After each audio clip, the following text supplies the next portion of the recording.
बरसों पहले की बात है। भारतवर्ष के ऊंचे हिमालयों पर एक छोटा बालक पैदा हुआ, जो हमारे तुम्हारे तरह ही बिल्कुल साधारण था।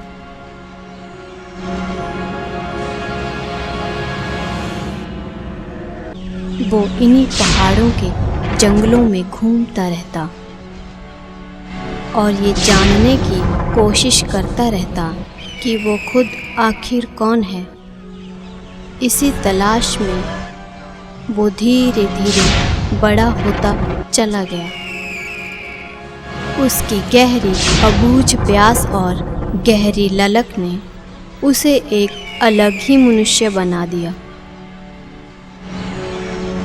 वो पर्वत घाटियों में खोया रहता, लंबे लंबे समय तक वृक्षों और गुफाओं पर अकेला रहता। उसने सत्य को जानने के लिए हर वो प्रयास किया जिसे वो कर सकता था।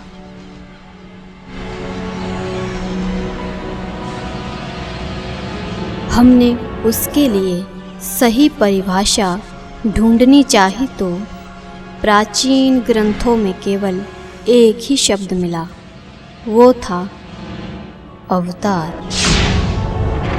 अवतार यानी भीतर उपलब्ध होता सत्य।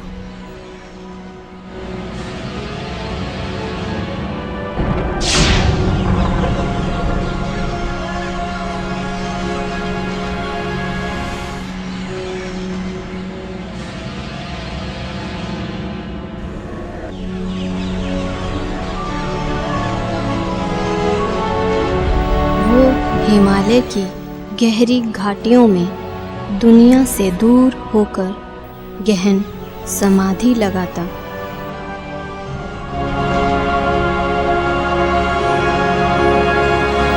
जैसे भंवरा फूलों में खो जाता है, ठीक वैसे ही वो समाधि में खो जाता।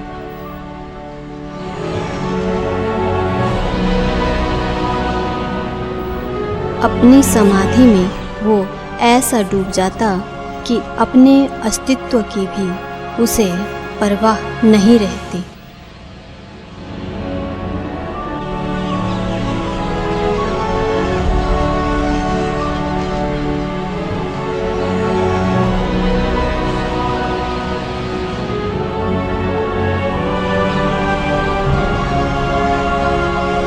उसने तेज तूफानों की परवाह नहीं की।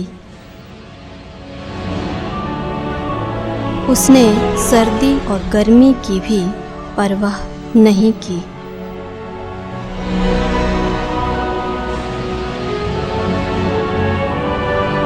वो बस दुनिया की नज़रों से दूर, बिना किसी को खबर दिए अपने भीतर की अद्भुत प्राप्तियों में जुटा रहा।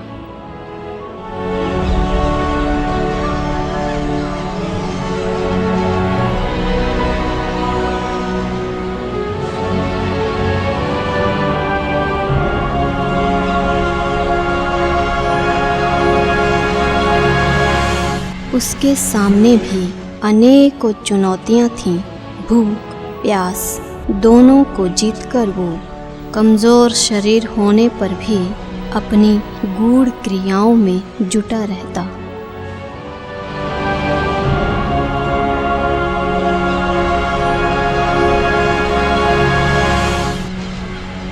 ऐसा नहीं था कि इस दुनिया को उसकी भनक नहीं थी, लेकिन लोगों ने ठीक वही काम किया जो वो सदियों से करते आ रहे हैं।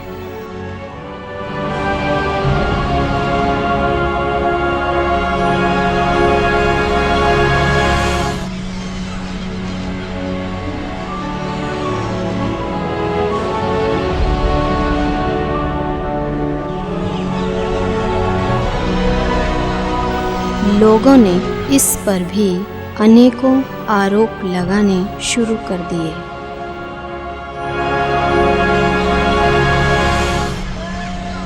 कोई कहता ये तो ढोंगी है, कोई कहता ये सब नाटक है, उसे परेशान और अपमानित करने के लिए उन्होंने झूठ, कल्पनाओं और अफवाहों का 100% सहारा लिया।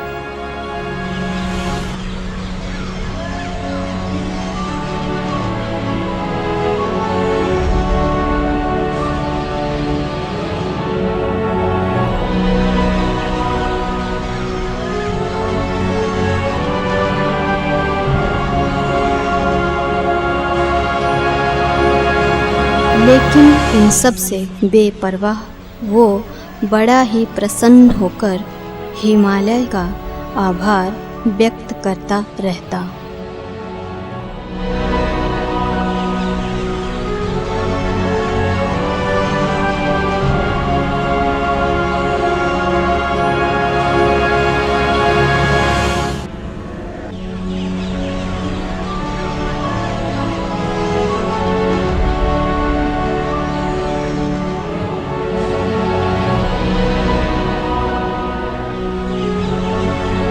वो हिमालयों को कहता कि यदि तुम नहीं होते तो मुझे ये लोग अपना अभ्यास भी नहीं करने देते।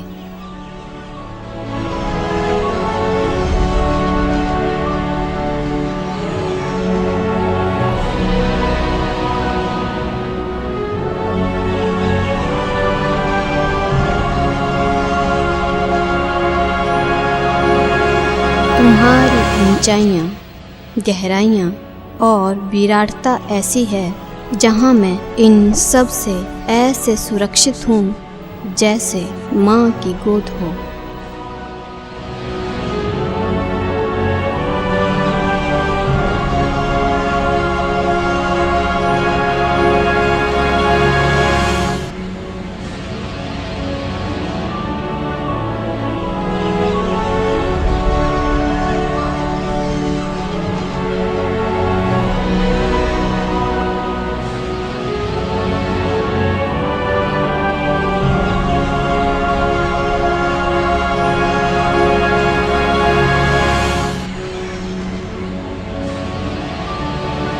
संसार को देखकर उसके मन में हमेशा धर्म संकट की स्थिति बनी रहती थी। वो लगातार अपने तप में मन लगाए रखने के लिए अलग अलग स्थानों पर अलग अलग मुद्राओं में अभ्यास करता रहता।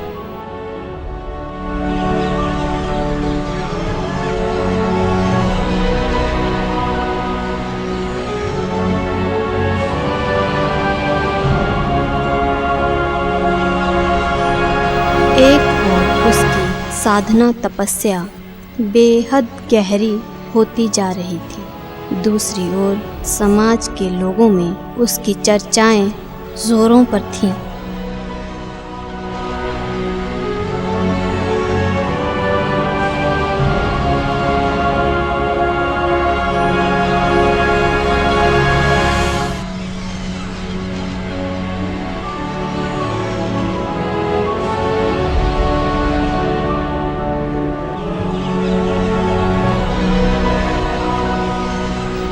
अद्भुत स्थिति और अनुभूतियाँ प्राप्त करने के बाद भी जब वो समाज में लोगों से मिलता तो ऐसे अभिनय करता कि मैं तो तुमसे भी साधारण और दीनहीन हूँ।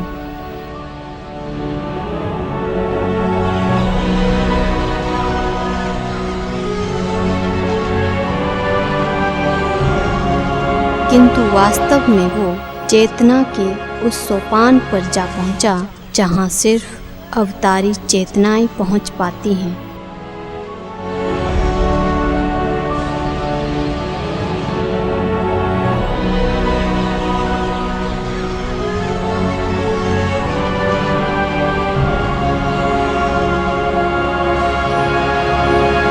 हिमालय की घाटियों में रहते ऐसे विलक्षण पुरुष की किसी को भनक भी नहीं लगती अगर इसे कौलांतक संप्रदाय का धर्म प्रमुख ना चुना जाता।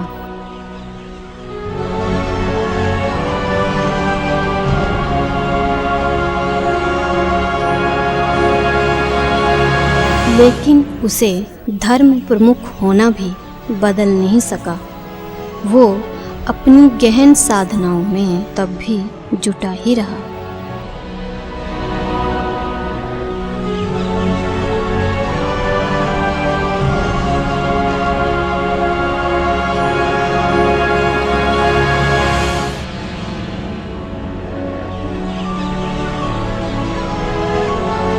इस अजीब सी कहानी में एक दिन तब नया मोड़ आया जब उसके साथ कुछ और भी रहस्यमयी घटनाएं घटने लगीं।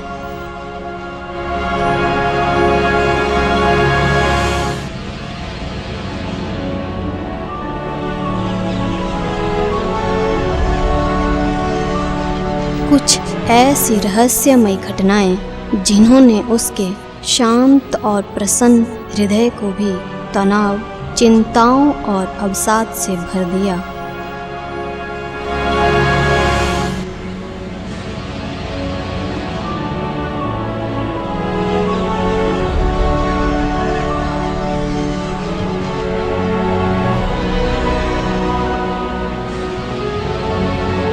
अब वो बेचैन रहने लगा।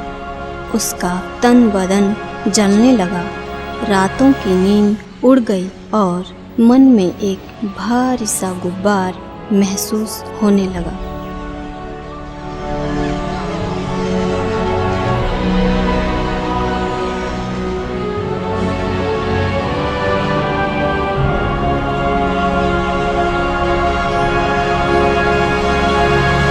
उसे चारों ओर ये संसार और ये पूरा अस्तित्व अपने ऊपर हंसता हुआ महसूस होने लगा।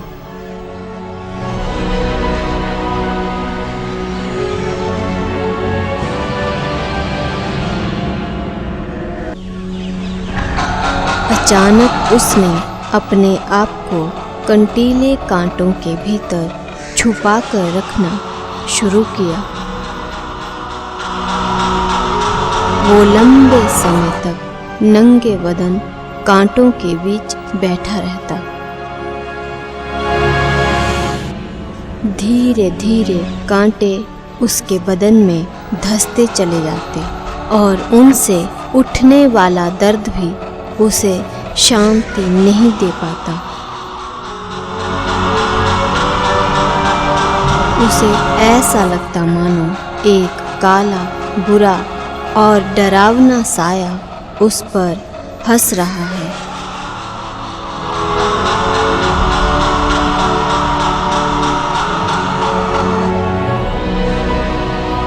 उसे चारों ओर विचित्र मौत का अट्टहास सुनाई देता।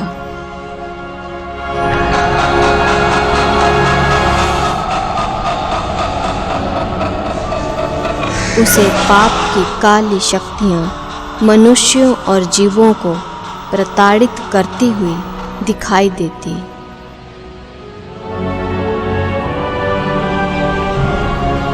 पूरी पृथ्वी निर्जन और नष्ट हो चुकी प्रतीत होती। उसे कलयुग हंसता हुआ दिखाई देता।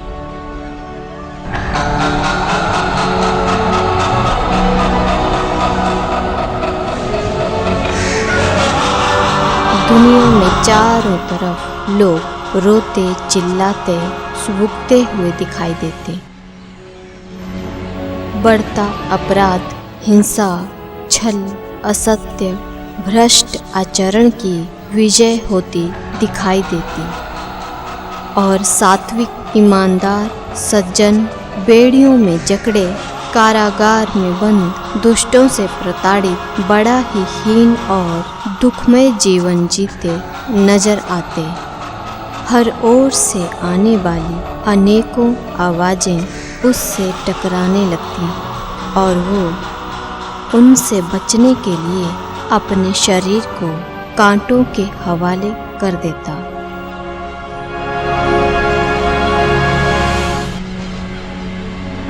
यही सिलसिला वर्षों चलता रहा, लेकिन एक दिन उसने इस हंसी को रोकने में कामयाबी हासिल कर ही ली।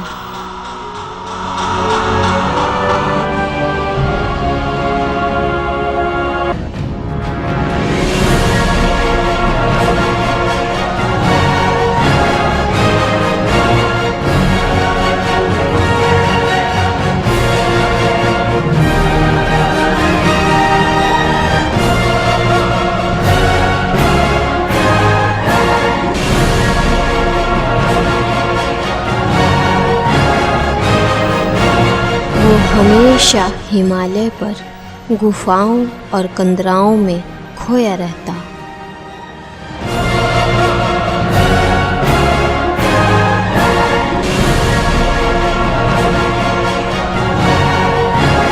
लेकिन उसने सभी बाधाओं को पार करने में जरा भी लचीलापन नहीं दिखाया।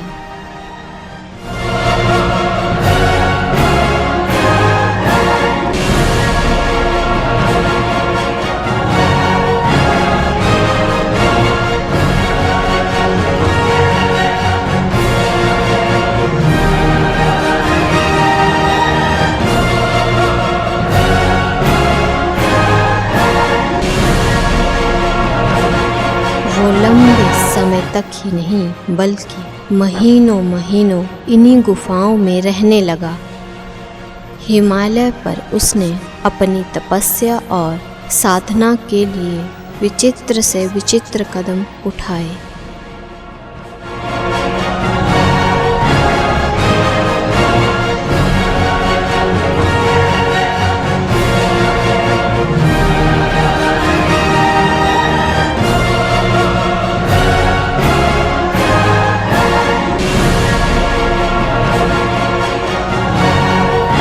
और उसकी ये सभी कोशिशें रंग लाती रहीं। उसके लिए गहन समाधि के द्वार खुलने लगे और वो धीरे धीरे गहरी समाधि में उतरता चला गया।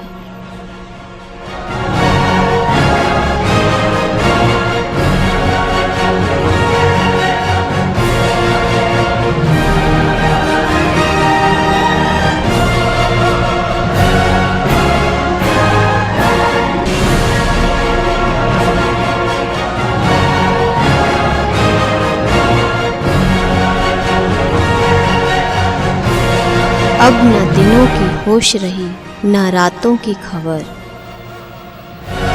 अब न भोजन पानी की जरूरत रही और न ही शरीर और कपड़ों की।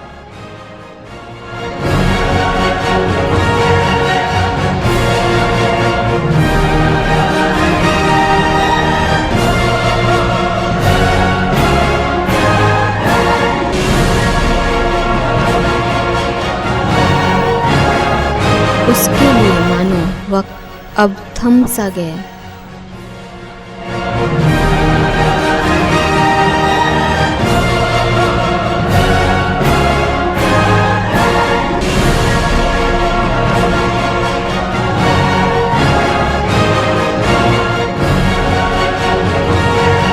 उसकी वो सभी साधनाएं सफल हो गईं जिसे उसने वायु की साक्षी में, पृथ्वी की साक्षी में, आकाश की साक्षी में, जल की साक्षी में, सूर्य और अग्नि की साक्षी में संपन्न किया था।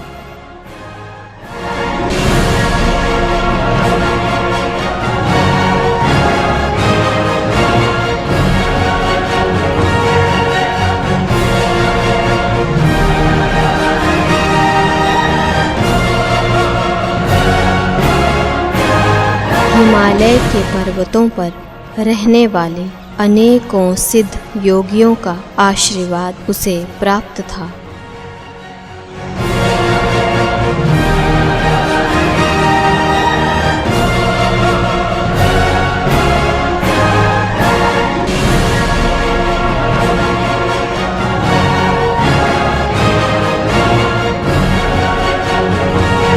उसकी समाधि इतनी गहरी हो गई कि बाहर भीतर सब कुछ स्तंभित सा हो गया।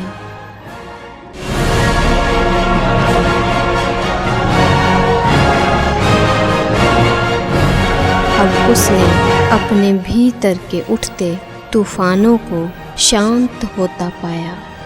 अब उसे कांटों की जरूरत नहीं थी क्योंकि वो भीतर से फूलों जैसा खिल रहा था।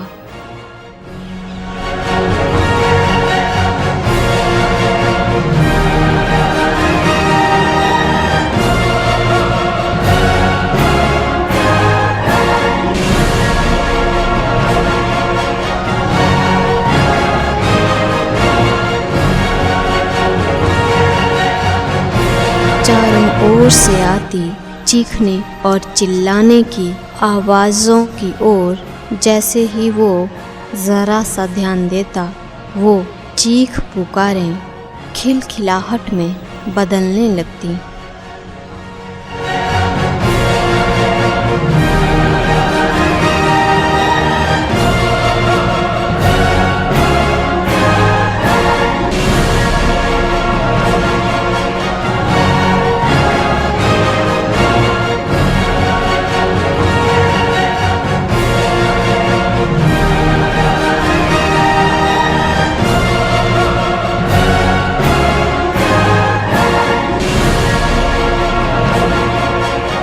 जिस डरावने काले साए से वो पहले खुद डरता था, अब वही काला साया उसके नाम से कांपने और भागने लगा।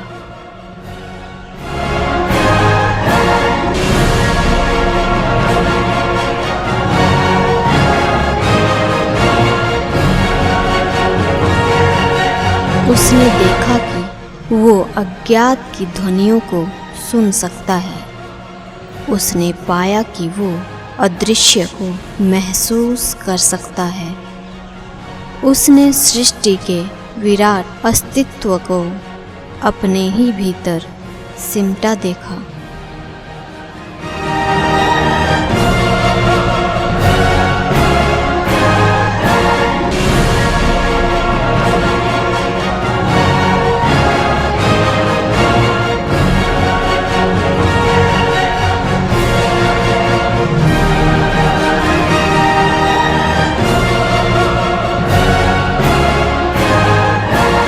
उसे अपने भीतर से बाहर निकलता झीना झीना प्रकाश महसूस होने लगा।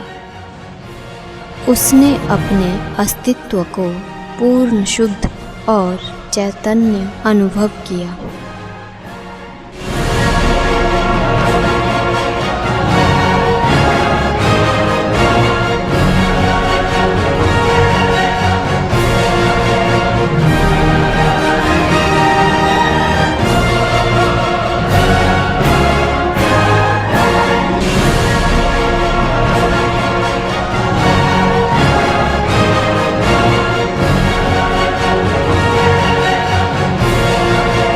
दिन बीतते जा रहे थे, लेकिन वो आंखें नहीं खोलना चाहता था। उसे अनुभव होने लगा कि वो अब वो रहा ही नहीं जो वो पहले था।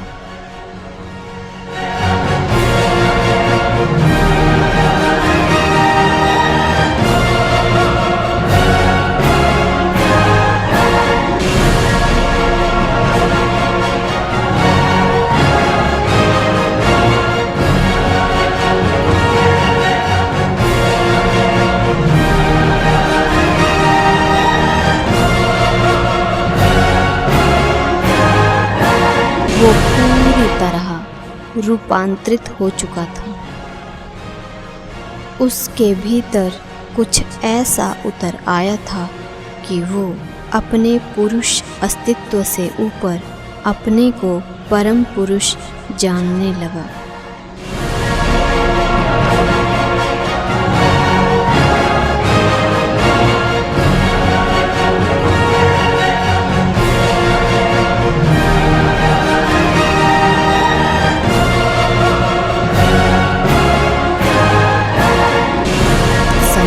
जन्म, मृत्यु और विराट जीवन चक्र उसकी आंखों के सामने थे।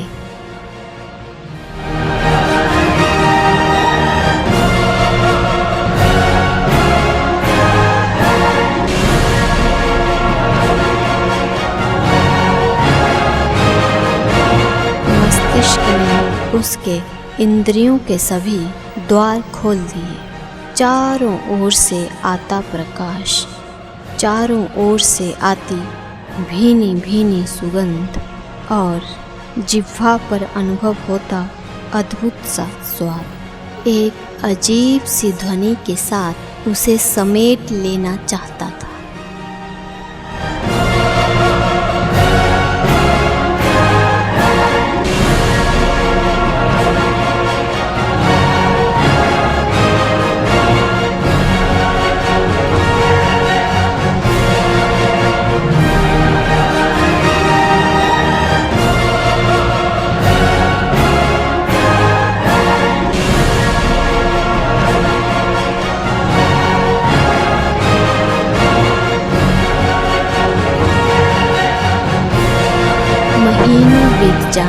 बाद एक दिन उसी गुफा कंदरा में उसने धीरे से आंखें खोली।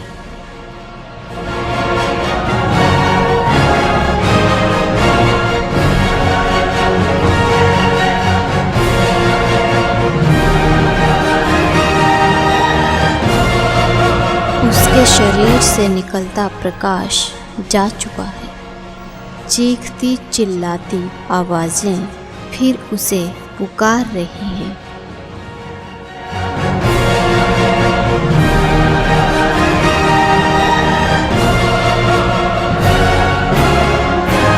अनेकों काले साए उसका इंतजार कर रहे हैं।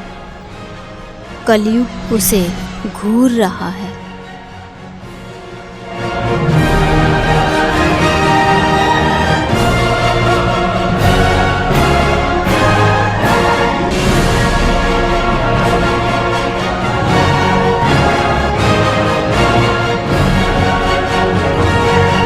गुफा में जलती अग्नि का धुआं उसकी सांसें रोक रहा है।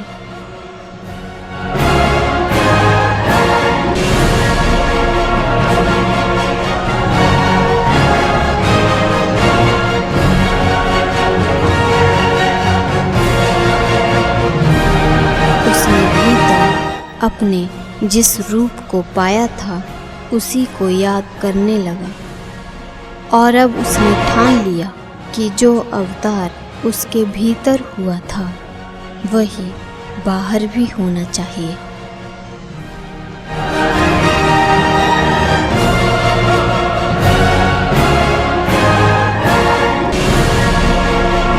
मैंने सुना है कि कुछ दिनों के बाद वो गुफा बिल्कुल खाली मिली।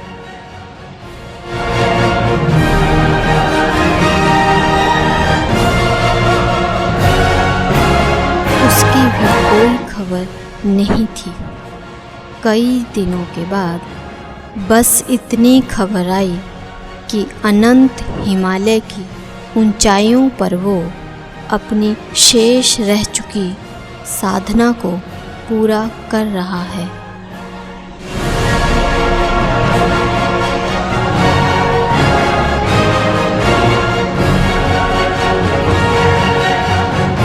दिन बीत रहे हैं, समय बीत रहा है, लेकिन मेरी कहानी का नायक अभी अपने अवतार में लौटा नहीं है।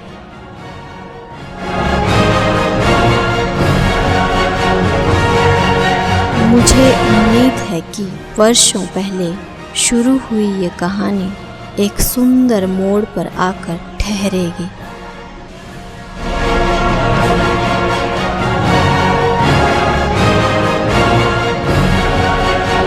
आज भी चारों ओर काली परछाइयाँ घूम रही हैं। आज भी चारों तरफ पाप, अत्याचार, हिंसा बढ़ रही है। विनाश मुंह खोले खड़ा है। अधार्मिक शक्तियाँ हंस रही हैं। वर्ण शंकरों का युग आ गया है। संस्कृति आखिरी सांसें गिन रही है और उम्मीदें कमज़ोर पड़ती जा रही हैं।